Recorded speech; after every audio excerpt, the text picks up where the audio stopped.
सर्वांना गुढीपाडव्याच्या खूप खूप खूप शुभेच्छा। आजचा व्हिडिओ बनवण्याचं स्पेशल कारण म्हणजे येणाऱ्या 20, 21, 22 मार्च 2026ला नागपूर येथे वनामती धरमपेठला बीजोत्सव प्रदर्शनी आयोजित होत आहे। या वर्षीचा हा 13वा बीजोत्सव आहे। प्रत्येक वर्षी या प्रदर्शनीची आतुरतेने वाट बघत असते। माझ्या बऱ्याचशा व्हिडिओजमध्ये मी जेव्हाही मला बियांबद्दल बोलायचं असतं तेव्हा बीजोत्सव प्रदर्शनीचा आवर्जून उल्लेख करत असते।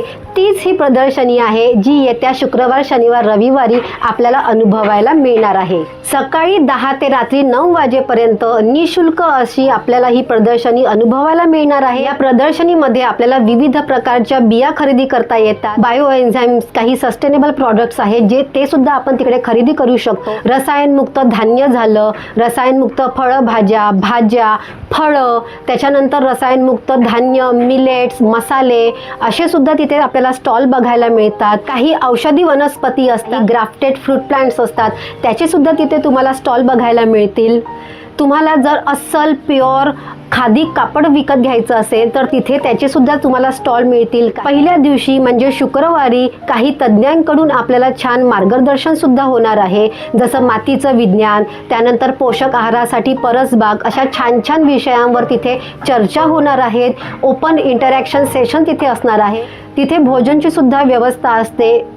तिकडे जे काही उपलब्ध रसायनमुक्त भाजीपाला किंवा रसायनमुक्त धान्य असतं त्यापासून तिथे अन्न तयार केलं जातं आणि कूपनद्वारे आपण त्या भोजनाचा आस्वाद घेऊ शकतो। यावर्षी पहिल्यांदाच त्यांनी वर्कशॉप्स ठेवलेले आहेत ज्यामध्ये आपल्याला नैसर्गिक रंगापासून आपण फॅब्रिक पेंटिंग करू शकतो। पॉटरी वर्कशॉप्स तिकडे आहेत।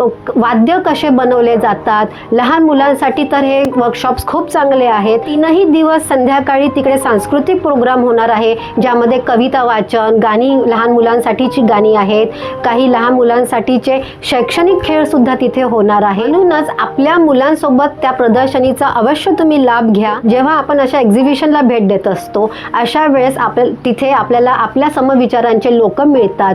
आपण जेव्हा गार्डनिंग करत असतो, स्पेशली किचन गार्डनिंग करत असतो, अशा वेळेस आपल्याला भरपूरशे काही चॅलेंजेस येत असतात। सगळ्या प्रश्नांची तिथे आपल्याला उत्तरं मिळतात। जास्तीत जास्त आपण गार्डनिंग करण्यासाठी तिथे गेल्यानंतर प्रोत्साहित होत असतो। मी तर या प्रदर्शनीला आवर्जून जाणार आहे। होऊ शकतं योग आला तर आपली सुद्धा तिथे कदाचित भेट होईल। तुमच्या लहान मुलांसोबत अशा प्रदर्शनींना आपण भेट द्यायलाच पाहिजे, जेणेकरून आपल्यासोबत आपली लहान मुलं सुद्धा या सस्टेनेबल लिव्हिंगला, इको फ्रेंडली लिव्हिंग काय असतं हे सुद्धा लहानपणापासूनच त्यांच्या मनात रुजत जाणार। या प्रदर्शनीबद्दलचे सगळे डिटेल्स मी डिस्क्रिप्शन बॉक्समध्ये देणार आहे। तुम्ही डिस्क्रिप्शन बॉक्समधून माहिती घेऊ शकता। जमलं तर प्रदर्शनीमध्ये नक्की भेटूया, आपली एक छान कम्युनिटी बनवूया। नमस्कार।